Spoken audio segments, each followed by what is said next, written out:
350 টাকায় নাকি ভাই ভিক্টোরিয়ান সিলিং করে দিচ্ছেন? হ্যাঁ ভাই, আমরাই দিচ্ছি ভাই 350 টাকায় ডিজাইন ভাই। এইটা হচ্ছে আসল ভিক্টোরিয়ান ডিজাইন, তাই না ভাই? হ্যাঁ, আসল ভিক্টোরিয়ান ডিজাইন হলো এইটা। আর অনেকেই অনেক কথা বলে ভাই এইটা ভিক্টোরিয়ান ডিজাইন, এইটা ভিক্টোরিয়ান ডিজাইন। না, মেইন ভিক্টোরিয়ান ডিজাইন হলো এইটা ভাই। আচ্ছা, এটা দেখেন ভিক্টোরিয়ান ডিজাইন চিনবে কিভাবে ভাই?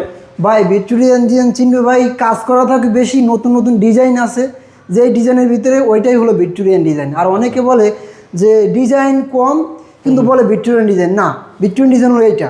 এই যে দেখেন ভিক্টোরিয়ান ডিজাইন কিন্তু কত ভিতর পর্যন্ত কাজ আছে। হ্যাঁ হ্যাঁ, রাইট। রাউন্ডের ভিতর দিয়ে কাজ আছে, তারপরে এই সাইডে যে সিলিং এর লাস্টের স্টেপটা এটার উপরেও কিন্তু ভিতরে কাজ আছে। জি জি, মানে কতগুলো স্টেপ করা হয়েছে, এখানে ডাবল স্টেপ আছে, এখানে ডাবল স্টেপ আছে। সো এটা করতে কিন্তু অনেক সময় দরকার, অন্যান্য সিলিং এর এটা অনেক বেশি সময় হ্যাঁ লাগে। অনেক, এটা করতে ভাই 8 থেকে 9 দিন সময় লাগে আমাদের। আর একটা নরমাল সিলিং প্লেন সিলিং করতে মনে হয় 2 দিন সময় লাগে ভাই, এটা করতে 9 দিন সময় লাগে আমাদের। যে কারণে এটা খরচটা বেশি ভাই। নরমাল সিলিং করলে খরচ কেমন পড়ে, এটা করলে খরচ কেমন? এটা করলে ভাই 50 থেকে 60 হাজার টাকা, নর্মাল করতে গেলে আপনার 20 থেকে 30 হাজার টাকা আসবে। আচ্ছা, তো যারা করতে চান ভাইদের নাম্বার কিন্তু আমাদের ভিডিও স্ক্রিনে দেওয়া আছে, যে কোনো প্রয়োজনে করতে পারেন। আরেকটা জিনিস, ভাইরা কিন্তু স্টাম্প করে কাজ করে, আপনার 50 বছরের লিখিত স্টাম্প করা থাকবে, জি জি, তারপরে হচ্ছে কাজ করবেন। সো ভাইয়াকে কিন্তু ধরতে পারবেন, যে কোনো ধরনের সমস্যায় ভাইয়ের কাছ থেকে যদি এগ্রিমেন্ট করা থাকবে, প্রতারণার কোনো সুযোগ নেই।